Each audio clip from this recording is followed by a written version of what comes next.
Hello friends, welcome to the channel. आपका मेरे channel बहुत बहुत स्वागत है। आपने थंबनेल में बहुत ही अच्छा बात पढ़ा, सही पढ़ा एकदम। 1 लाख बने 3 करोड़ से भी ज्यादा। कौन सा ऐसा स्टॉक है?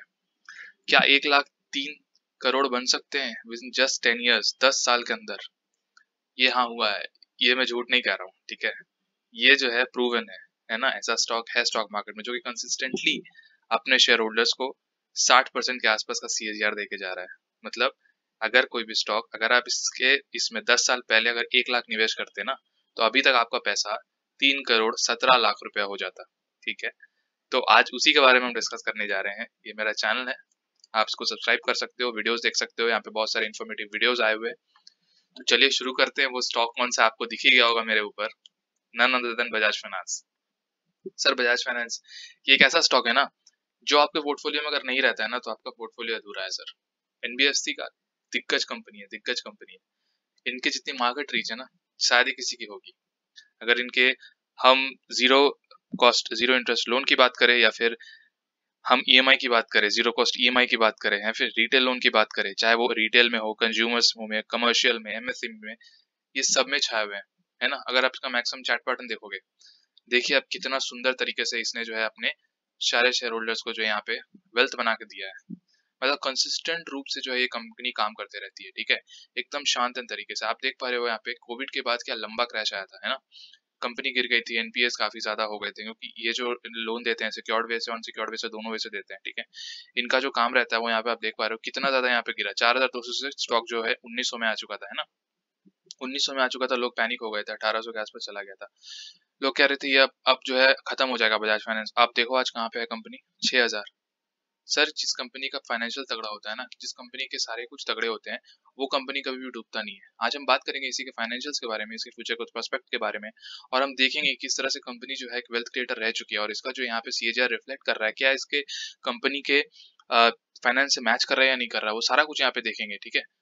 या ऐसा नहीं है कि वो अडानी की तरह सिर्फ 1 साल में जो है ऐसा 1000% का रिटर्न देके गया है, ठीक है। ऐसा ऐसा बिल्कुल नहीं है। इसका जो है पूरा फाइनेंशियल जो है यहाँ पे डिस्कस करेंगे, और आपको दिखाएंगे कि किस तरह से जो है इसके फाइनेंशियल्स रिफ्लेक्ट करते हैं इसके ऊपर, किस तरह से इनका सेल्स ग्रोथ कंपाउंड होता है, किस तरह से इनके प्रॉफिट ग्रोथ कंपाउंड होता है, और उसी को रिफ्लेक्ट करते हुए यहाँ पे जो है उसका स्टॉक प्राइस भी कंपाउंड होता है, ठीक है।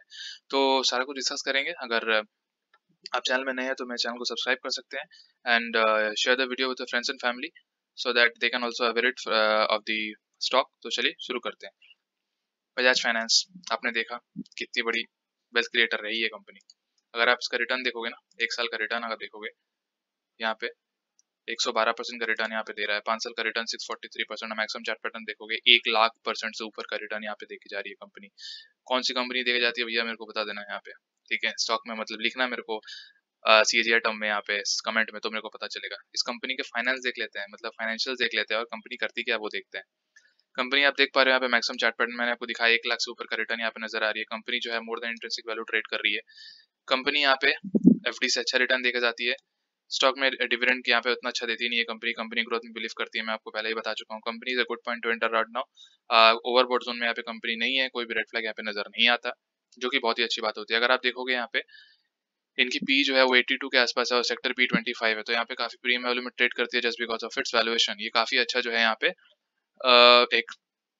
एक लार्ज कैप कंपनी यहाँ पे नजर आती है। 3,66,00,000 करोड़ के आसपास मार्केट कैपिटलाइजेशन है ना। तो आप समझ रहे हो 56% एनालिस्ट कहते हैं इनको बाई की रिकमेंडेशन देते हैं, ठीक है। बजाज फाइनेंस दिग्गज स्टॉक, दिग्गज स्टॉक सर। ये अगर आपके स्टॉक में नहीं है ना तो शायद ही मतलब दिक्कत वाली बात है, ये वाला अगर स्टॉक आपके यहाँ पे नहीं है।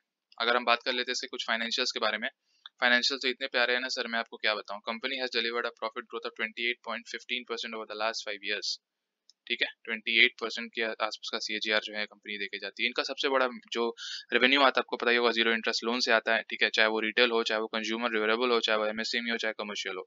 जीरो इंटरेस्ट लोन इनका बहुत ज्यादा फेमस प्रोडक्ट है यहाँ पे। ये ऑटो फाइनेंस भी करते हैं, चाहे 2 व्हीलर हो, 3 व्हीलर हो, है ना। कमर्शियल यहाँ पे इंफ्रास्ट्रक्चर के भी ऊपर यहाँ पे करते हैं फाइनेंशियल्स। अगर कंस्ट्रक्शन इक्विपमेंट्स के ऊपर भी फाइनेंस करते हैं ये। स्मॉल बिजनेस लोन्स की भी ये देते हैं, ठीक है। पर्सनल लोन्स भी ये देते हैं ना, सैलरीड पर्सन को भी लोन देते हैं। तो सारा कुछ यहाँ पे सेक्टर जो है यहाँ पे NBFC मतलब फिक्स डिपॉजिट भी रखते हैं एज कम्पेयर टू बैंक्स, थोड़ा ज्यादा यहाँ पे इंटरेस्ट रेट दिया जाता है। तो यहाँ से कंपनी जो है वो यहाँ पे रेवेन्यू जनरेट करती है। अगर हम यहाँ पे देखते हैं CAGR टर्म्स में 28% का CAGR कंपनी देके जा रही है। वैल्यूएशन अगर आप देखोगे 9.93 times of its book value, थोड़ा यहाँ पे महंगी है just because of its company, है ना। जो कंपनी काम करती है यार, सोना है company, company has a low coverage ratio. अगर आप देखोगे यहाँ पे क्वार्टरली रिजल्ट्स, अगर आप क्वार्टरली रिजल्ट देखो किस तरह से इसके रेवेन्यू में जंप आती है, 4,200 करोड़, 4,900 करोड़, 5,200 करोड़, इस तरह से अभी कंपनी जो है वो करंटली किस पे जा रही है। ये जस्ट बिकॉज ऑफ पैंडेमिक थोड़ा यहाँ पे देखने को मिला ना, नहीं तो ये 8,000 के पार हो जाता। 6,800 करोड़ यहाँ पे रेवेन्यू है ऑन दी क्वार्टर बेसिस। अगर आप देखोगे मतलब इस साल में तो क्वार्टर थोड़ा हिट किया था, इनका कहना भी था कि आने वाले 1-2 क्वार्टर में शायद इनका रिजल्ट खराब हो सकता है, मगर लॉन्ग टर्म के लिए कंपनी सोना। आप समझ रहे हो 59%, अगर ये company 59% CAGR over the last 10 years they सकती है, तो सोचिए आने वाले टाइम में ये कितना रिटर्न देके जाएगी। क्योंकि रिटेल लोन का जो है इंडिया में बहुत ज्यादा ये है, क्रेज है। अगर आप देखोगे कि मतलब रिटेल लोन जो है उसके कस्टमर्स बहुत ज्यादा हैं इंडिया में, ठीक है। इनके तो 8 करोड़ से भी ज्यादा कस्टमर्स हैं इंडिया में। तो आप समझ सकते हो कितनी बड़ी रीच है इनका, है ना, मार्केट में। बहुत बड़ा रीच है इनका मार्केट में। और ये जिस तरह से एक्सपैंड कर रही है ना रूरल एरियाज में या फिर रिटेल चेन में, सारा कुछ में, ये जो है लोन में, रिटेल लोन में या फिर कमर्शियल लोन में, जिस तरह से एक्सपेंशन कर रही है, आने वाले टाइम में और ज्यादा क्रेज हो सकता है। क्योंकि आने वाले लोगों को क्या चाहिए, लोगों को चाहिए जीरो कॉस्ट EMI में हमें मिल रही है, ठीक है।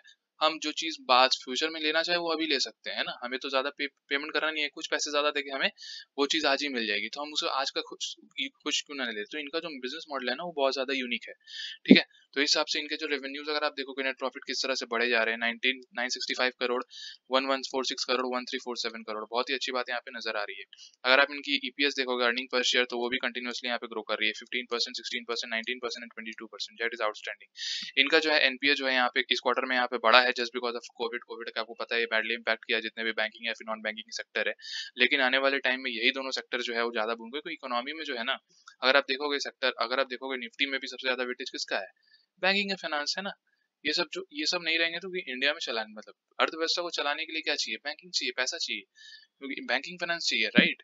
तो इनका वेटेज सबसे ज्यादा होता है, और आपके पोर्टफोलियो में भी इनका वेटेज ज्यादा होना चाहिए, ठीक है, बाकी सब कंपनी, बाकी सब सेक्टर से, चाहे वो IT हो, चाहे वो ऑयल एंड केमिकल हो, चाहे रिटेल हो, या फिर कोई भी सेक्टर हो, इनका जो है यहाँ पे वेटेज होना ही चाहिए आपका। और इस तरह के दिग्गज कंपनी का अगर वेटेज अपने आप में नहीं रखोगे आप, तो आप बहुत कुछ खो रहे हो अपनी लाइफ में।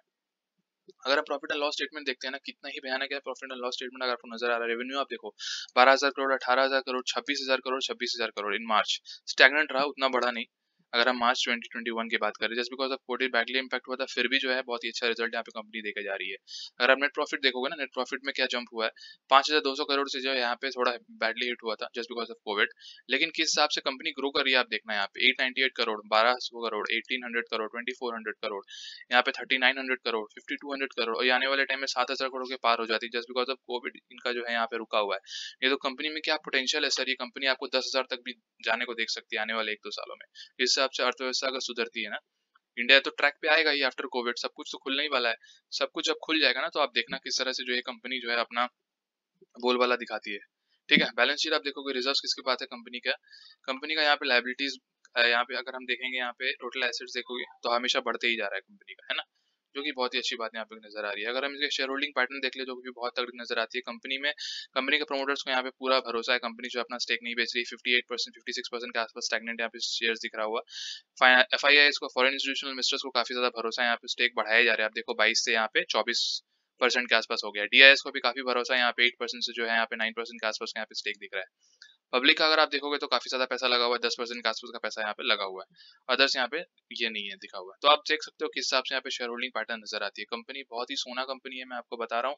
अगर आपको कोई भी कंपनी में पैसा लगाना है, चाहे वो बैंकिंग सेक्टर में हो, तो NBFC में ये स्टॉक जो है वो बेस्ट स्टॉक है। अगर आप चाहते हो अपना वेल्थ को क्रिएट करना, अगर आप सोचो यार 59% अगर रिटर्न नहीं देता, 30% भी रिटर्न देता है, 25% भी रिटर्न देता है, तो आप आपके जो मतलब ये है, आपका जो पोर्टफोलियो वो हर 3 साल में डबल हो जा रहा है, हर 2.5 साल में डबल हो जा रहा है। तो आप सोचो कि किस रेट से आपके पोर्टफोलियो को कंपाउंड करेगा, है ना, आने वाले टाइम में। मतलब पैसे पे पैसे जैसे बनता है, पावर ऑफ कंपाउंडिंग जो होता है, उसका एक सटीक एग्जांपल यहाँ पे इस कंपनी ने दिया है। आने वाले टाइम में भी ये और ज्यादा जो है बूम करेगी कंपनी, जैसे मैंने आपको बताया, चाहे वो रिटेल सेक्शन का लोन हो, कमर्शियल सेक्शन का लोन हो, ये बहुत ज्यादा एक्सपेंशन कर रही है, चाहे वो रूरल एरिया हो, बहुत ज्यादा यहाँ पे काम कर रही है कंपनी। तो thank you very much for watching this video. अगर आपको मेरा काम पसंद आता है तो you can subscribe my channel and share the video with friends and family. Bye.